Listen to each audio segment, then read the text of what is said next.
ദൈവത്തിലുള്ള യഥാർത്ഥ ജീവിതം പോഡ്കാസ്റ്റിലേക്ക് സ്വാഗതം. ഇന്നും നമ്മോട് സംസാരിക്കുന്ന ദൈവത്തിന്റെ വാക്കുകൾ ഇവിടെ നാം ശ്രവിക്കുന്നു. വരൂ, ദൈവത്തെ കൂടുതലായി അറിയുവാനും അവിടുന്നുമായി ഗാഠമായ ഒരു വ്യക്തിബന്ധത്തിലേക്ക് പ്രവേശിക്കുവാനും ഇതാ നിങ്ങളെ ക്ഷണിക്കുന്നു. എപ്പിസോഡ് 57 26/12/1987 ഡിസംബർ 25 മുതൽ 26 വരെ രാത്രിയിൽ ഗരബന്താളിലും ഫാത്തിമായിലും നൽകപ്പെട്ട വെളിപ്പെടുത്തലുകളുടെ പ്രാധാന്യത്തെക്കുറിച്ച് ഊന്നിപ്പറഞ്ഞു. അവ രണ്ടും സമാനമായിരുന്നുവെന്ന് യേശു പറഞ്ഞു. ആ രാത്രി ഞാൻ ഏറെക്കുറെ ഉറങ്ങിയില്ല. അന്നത്തെ സന്ദേശം എന്റെ ചെവികളിൽ മുഴങ്ങിക്കൊണ്ടിരുന്നു. യേശു അവിടുത്തെ സാന്നിധ്യം ശക്തമായി പ്രകടമാക്കിയിരുന്നു. ഫാത്തിമായിലെ തീർത്ഥാടന കേന്ദ്രം ഗരബന്താളിലെ വെളിപ്പെടുത്തലുകൾക്ക് സഭയുടെ അംഗീകാരത്തിന്റെ ഔദ്യോഗിക പ്രഖ്യാപനത്തിനായി നിലവിളിക്കുന്നു. കാലത്തിന്റെ അടയാളങ്ങൾ വായിക്കുവാൻ ഞാൻ നിങ്ങളെ പഠിപ്പിച്ചിട്ടുണ്ട്. നിങ്ങൾ ആ അടയാളങ്ങളെ അന്വേഷിച്ചുകൊണ്ടിരിക്കുകയാണോ? എന്തുകൊണ്ട് നിങ്ങൾക്ക് അടയാളങ്ങളെ തിരിച്ചറിയുവാൻ സാധിക്കുന്നില്ല? നിങ്ങൾക്ക് യാതൊരു ഗ്രഹണശേഷിയുമില്ലേ? എന്തുകൊണ്ടാണ് നിങ്ങളുടെ മനസ്സ് അടച്ചിട്ടിരിക്കുന്നത്? എന്തുകൊണ്ടാണ് നിങ്ങൾ കാണുവാൻ വിസമ്മതിക്കുന്നത്? എന്തുകൊണ്ടാണ് നിങ്ങൾ കേൾക്കുവാൻ വിസമ്മതിക്കുന്നത്? എന്റെ വചനങ്ങൾ നിങ്ങൾ മറന്നുപോയോ? എന്തുകൊണ്ടാണ് നിങ്ങളുടെ തെറ്റുകൾ നിങ്ങൾ ആവർത്തിക്കുന്നത്? എന്റെ വചനത്തിന്റെ പേടകമായ നിങ്ങളുടെ പരിശുദ്ധ മാതാവ് ഗരബന്താളിൽ നൽകിയ സന്ദേശത്തിനെതിരെ ഇത്രയധികം വിഷലിപ്തമായ ആക്രമണം നടക്കുന്നത് എന്തുകൊണ്ടാണ്? ഗരബന്താളിലെ പ്രത്യക്ഷപ്പെടലുകളുടെയും അവിടെ നൽകപ്പെട്ട സന്ദേശങ്ങൾക്കുമെതിരെ എന്റെ പുരോഹിതന്മാർക്കുള്ള എതിർപ്പ് സാത്താന്റെ ഒരു ഗൂഢതന്ത്രമാണ്. ഫാത്തിമായിൽ സംഭവിച്ചതുപോലെ ഗരബന്താളിലെ എന്റെ സന്ദേശവും ലോകമെങ്ങും പ്രചരിക്കപ്പെടാതിരിക്കുവാൻ വേണ്ടി സാത്താൻ കെണിഞ്ഞ് പരിശ്രമിച്ചുകൊണ്ടിരിക്കുന്നു. ഗരബന്താളിൽ വെറും കുട്ടികൾക്ക് എന്റെ അമ്മ വഴി നൽകപ്പെട്ട എന്റെ രക്ഷാകര പദ്ധതിയുടെ പ്രാധാന്യമറിയുന്ന സാത്താൻ വീണ്ടും ഒരിക്കൽ കൂടി എന്റെ പദ്ധതിയെ ഇല്ലാതാക്കുവാൻ പരിശ്രമിച്ചുകൊണ്ടിരിക്കുകയാണെന്ന് നിങ്ങൾ മനസ്സിലാക്കിയിട്ടില്ലേ? ഇത്തരത്തിൽ നിങ്ങൾ അന്ധകാരത്തിൽ നിവദിക്കുവാൻ ഇടയാക്കുവാനാണ് അവന്റെ ശ്രമം. ഫാത്തിമായിൽ നൽകപ്പെട്ട രക്ഷയുടെ സന്ദേശത്തിന്റെ തുടർച്ചയാണ് ഗരബന്താളിലെ പ്രത്യക്ഷപ്പെടലുകളും എന്ന സത്യം നിഷേധിക്കുവാൻ എന്റെ സഭയ്ക്കെതിരെ കൗശലപൂർവ്വം ഗൂഢശ്രമം നടത്തിക്കൊണ്ട് നിങ്ങളുടെ മാതാവിനെ പരാജയപ്പെടുത്തുവാൻ എക്കാലത്തേക്കാൾ ഇരട്ടിയായി സാത്താൻ പരിശ്രമിച്ചുകൊണ്ടിരിക്കുകയാണ്. എന്നെ ഭക്ഷിക്കുന്നതിൽ നിന്ന് നിങ്ങളെ തടയുവാൻ കോപവെറിവുണ്ട സാത്താൻ പരിശ്രമിച്ചുകൊണ്ടിരിക്കുന്നു. എന്റെ രക്ഷാകര പദ്ധതി വളരെ വ്യക്തമാണ്. എന്റെ മക്കളെ വീണ്ടെടുക്കുവാനായി ഞാൻ വരുന്നു. നിങ്ങൾ എന്റെ സ്വരം തിരിച്ചറിയുവൻ. എന്റെ സന്ദേശങ്ങൾ നൽകുന്നതിനു വേണ്ടി ഞാൻ ഉപയോഗപ്പെടുത്തുന്ന ഉപകരണങ്ങളെക്കുറിച്ച് ചിന്തിച്ച് നിങ്ങൾ ആശ്ചര്യപ്പെടേണ്ട. ഫലകത്തിൽ എഴുതപ്പെട്ടിരിക്കുന്നത് എന്റെ വചനങ്ങളാണെന്ന് വ്യക്തമാകേണ്ടതിന് ഒന്നുമില്ലായ്മയായ യാതൊന്നും അറിയില്ലാത്ത ഒരു ശൂന്യ ഫലകത്തെ ഞാൻ തിരഞ്ഞെടുത്തിരിക്കുന്നു. ദൈവത്തിന്റെ പ്രിയപുത്രനായ യേശുക്രിസ്തുവായ ഞാനാണ് ഇത്തവണ ഈ സന്ദേശത്തിലൂടെ സംസാരിക്കുന്നതെന്ന് നിങ്ങൾ വിശ്വസിക്കേണ്ടതിനാണിത്. എന്റെ രാജ്യം നിങ്ങളുടെ ഇടയിൽ തന്നെയുണ്ട്. എന്റെ ആബേലുമാരെ, നിങ്ങൾ എന്നെ വീണ്ടും തിരിച്ചറിഞ്ഞ് അംഗീകരിക്കും.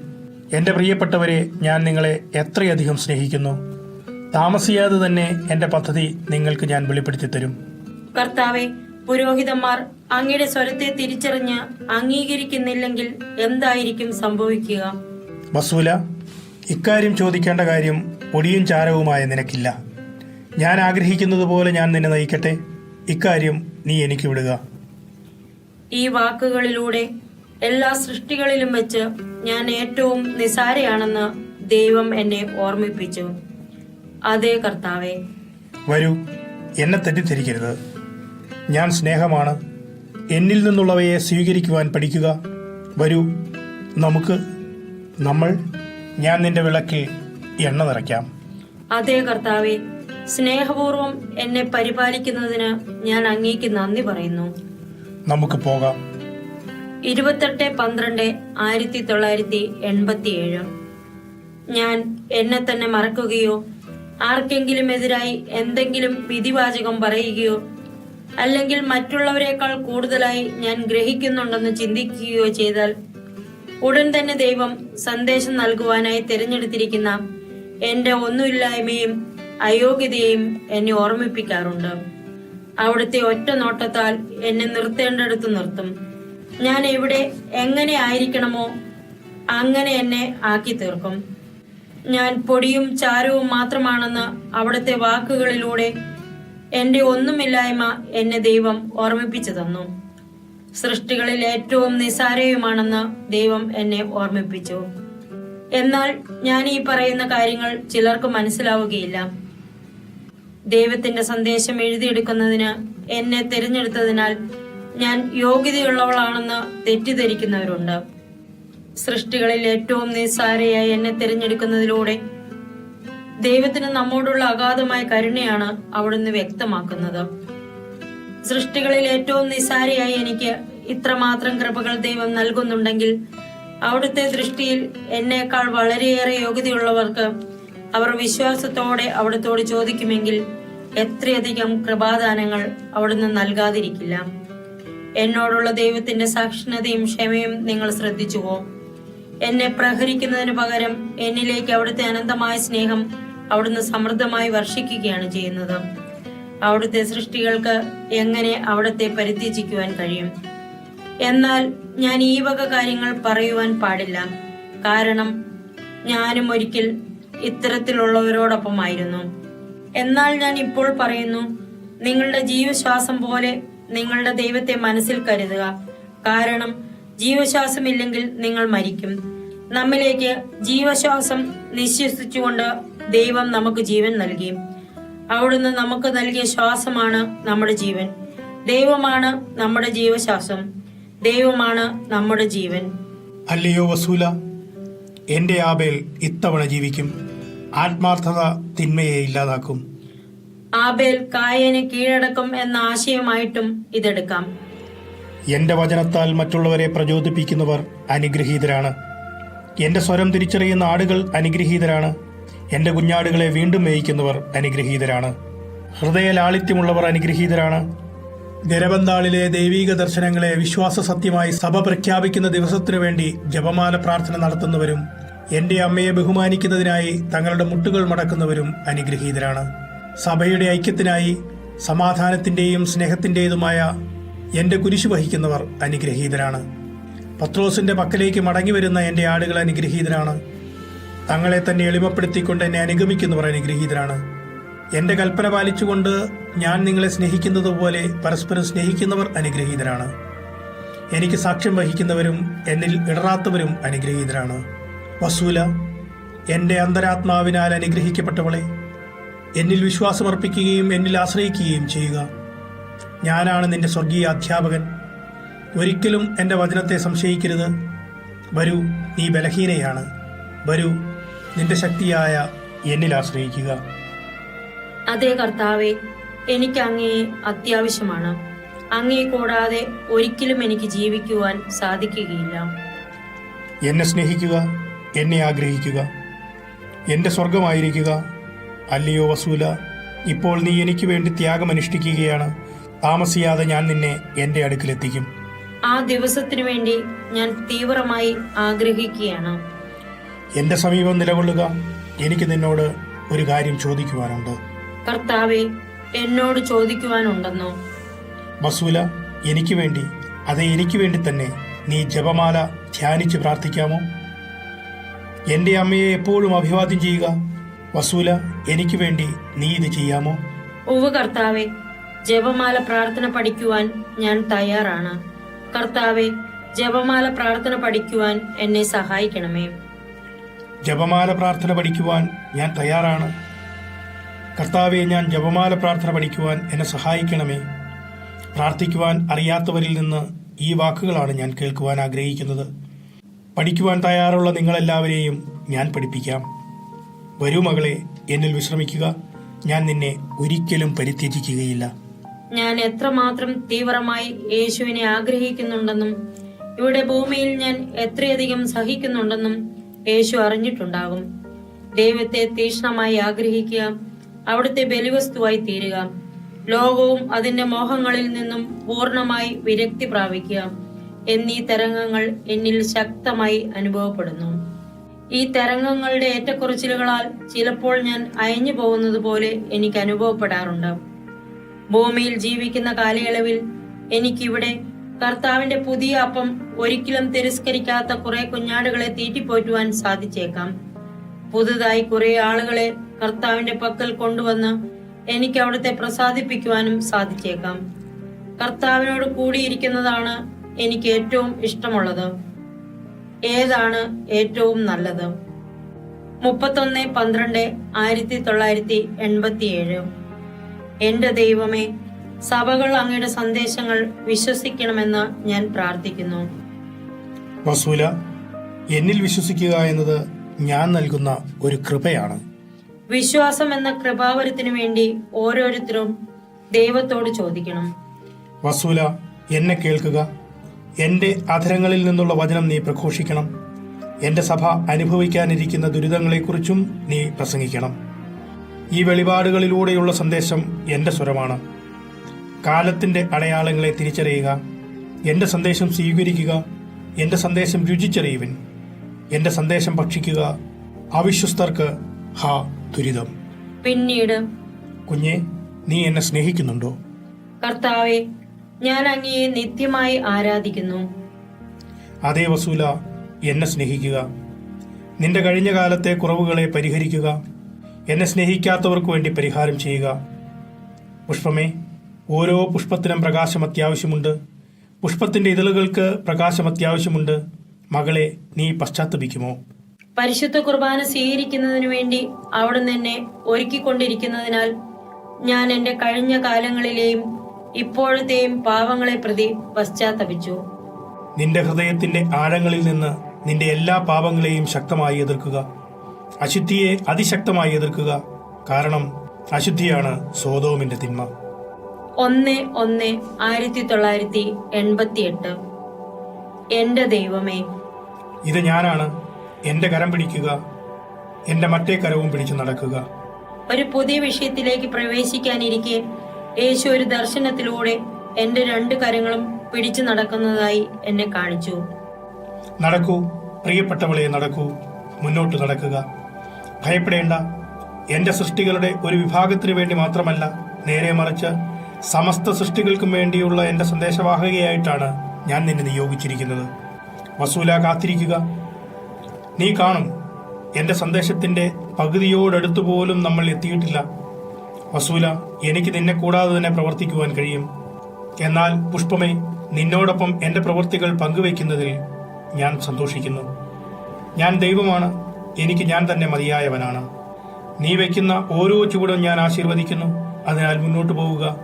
പ്രിയപ്പെട്ടവളെ, എന്നോടൊപ്പം മുന്നോട്ട് പോവുക. നീ മുന്നോട്ട് പോവുക. സർവശക്തനായ കർത്താവെ, ഈ ദൗത്യം അങ്ങയുടെ ഇഷ്ടമായതിനാൽ മുന്നോട്ട് പോകുവാൻ എന്നെ സഹായിക്കണമേ. എനിക്ക് തന്നെ മുന്നോട്ട് പോകുവാൻ കഴിയുകയില്ല. സാധാരണ ചെയ്യാറുള്ളതുപോലെ എന്നെ അങ്ങ് വഹിക്കണമെന്ന് ഞാൻ അപേക്ഷിക്കുന്നു. എന്തെങ്കിലും ചെയ്യുവാൻ കഴിവില്ലാത്തവളാണ് ഞാൻ. വസൂല, ഞാൻ നിന്നെ സഹായിക്കും. ഞാനാണ് നിന്റെ ശക്തി. 2-1-1988. സർവശക്തനായ കർത്താവെ, തെറ്റുകളിൽ വീണു പോകാതെ ഞങ്ങളെ കാത്തു സംരക്ഷിക്കണമേ. കാരണം സൃഷ്ടിയുടെ ആരംഭത്തിലെ പോലെ ഒരു തെറ്റ് ചെയ്യുന്നത് പോലും സകല ജനതകളെയും ഉന്മൂലനം ചെയ്യുന്ന തരത്തിൽ വിനാശകരമായി തീരാം. അതേ വസൂല, പാപം എന്ന ശാപത്തെ ഭയപ്പെടണം. കാരണം പാപം ദുഷിപ്പിക്കുന്ന ഒരു ശാപമാണ്. എന്റെ ദൈവമേ, സഭ സ്വകാര്യ വെളിപാടുകളെ സ്വീകരിക്കുവാൻ വിമുഖത കാണിക്കുന്നതിന് കാരണം മനുഷ്യരക്ഷയ്ക്ക് അറിയേണ്ടതെല്ലാം ബൈബിളിൽ ഉണ്ടെന്നതാണെന്ന് ഞാൻ എവിടെയോ വായിച്ചിട്ടുണ്ട്. അക്കാരണത്താൽ പുതിയ സ്വകാര്യ വെളിപാടുകളെ സഭ അംഗീകരിക്കാറില്ല. പുതിയ വിഷയത്തെക്കുറിച്ചെന്നല്ല, മറിച്ച് ബൈബിളിന് വെളിയിലുള്ള പുതിയ കാര്യങ്ങൾ എന്നാണ് ഞാൻ ഉദ്ദേശിക്കുന്നത്. ഈ നിലപാടിന് മാറ്റം വരുത്തിയാൽ വിശ്വാസികൾ വഴിതെറ്റിപ്പോയേക്കാം എന്നുള്ള ഭയമാണ്. വസൂല, ശത്രു കുഴിച്ചിരിക്കുന്ന കുഴിയിൽ എന്റെ സൃഷ്ടികൾ വീഴാൻ പോകുമ്പോൾ ഞാൻ അവരെ രക്ഷിക്കുവാൻ ഓടിവരാതെ വെറുതെ നോക്കിയിരിക്കുമെന്നാണോ ആരെങ്കിലും കരുതുന്നത്? ഒരു മഹോദര രോഗിയെ ഞാൻ സാബത്ത് ദിവസം സൗഖ്യമാക്കിയത് നീ ഓർക്കുന്നുണ്ടോ? ഞാൻ എന്താണ് അവിടെയുണ്ടായിരുന്ന ഫരിസേയന്മാരോട് ചോദിച്ചത്? കർത്താവെ, എനിക്ക് ബൈബിൾ പരിശോധിക്കണം.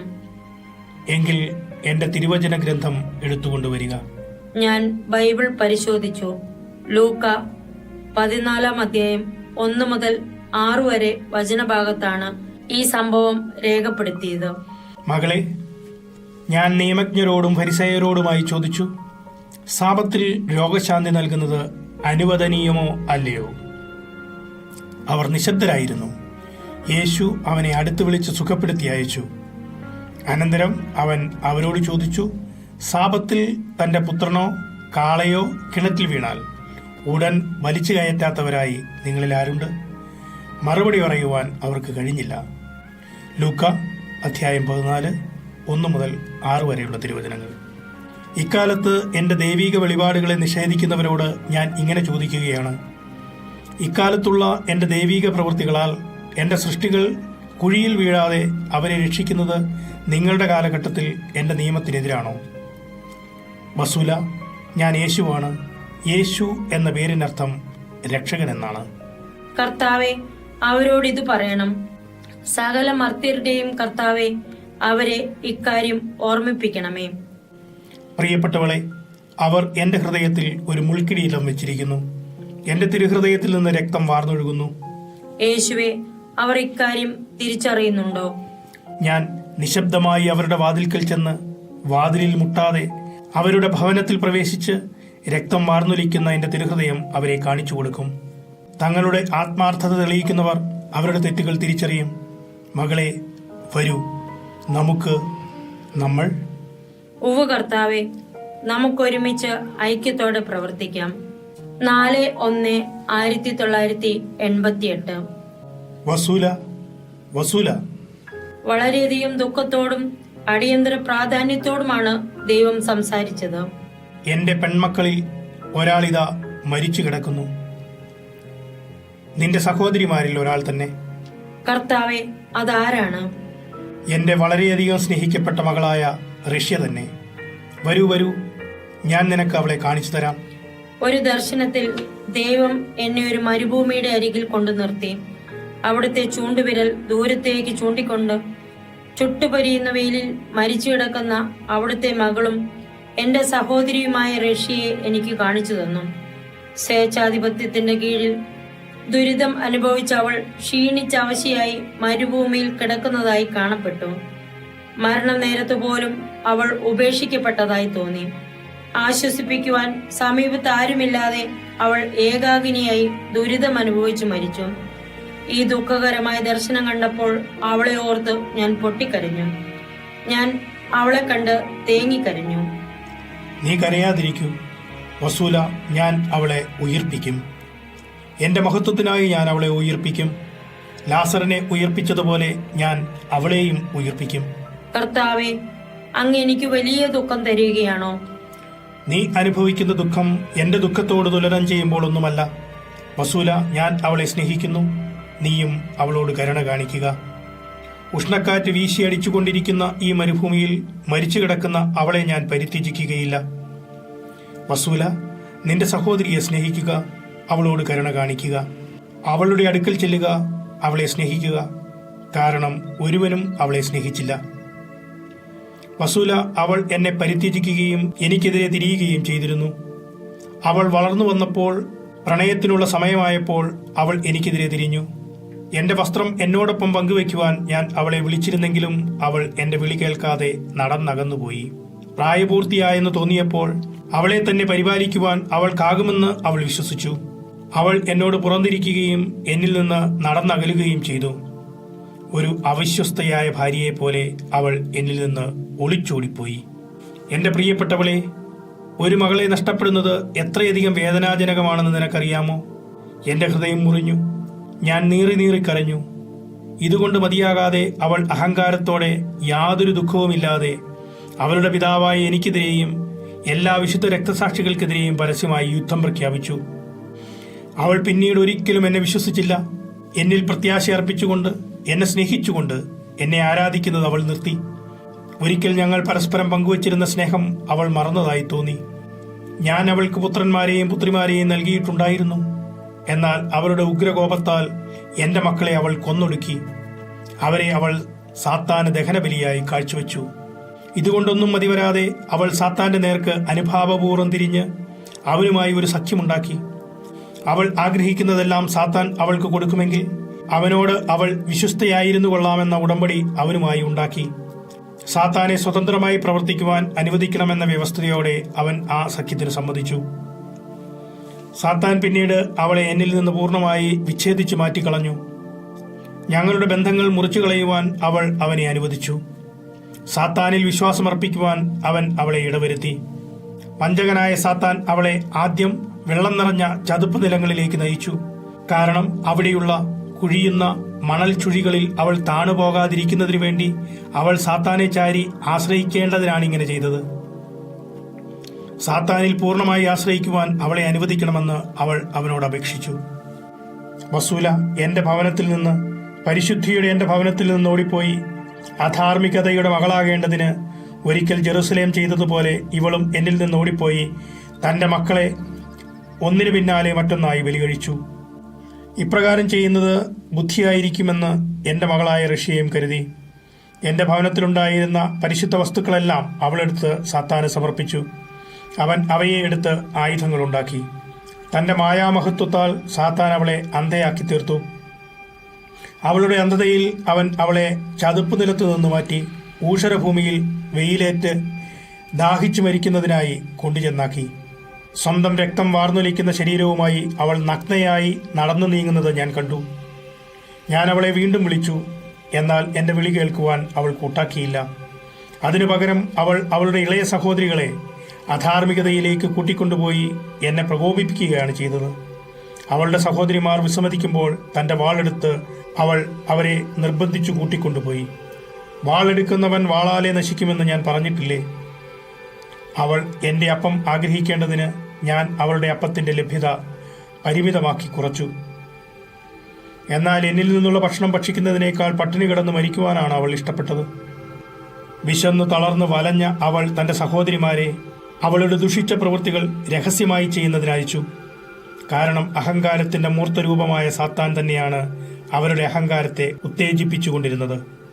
അവളുടെ കൃഷിഭൂമി അവൾക്ക് ആവശ്യമുള്ള വിഭവങ്ങൾ നൽകിയില്ല. അതിനാൽ എന്റെ ശത്രുവിനെ തന്നെ അവൾക്ക് ആശ്രയിക്കേണ്ടി വന്നു. മകളെ, ഇപ്പോൾ ഇത് മതി.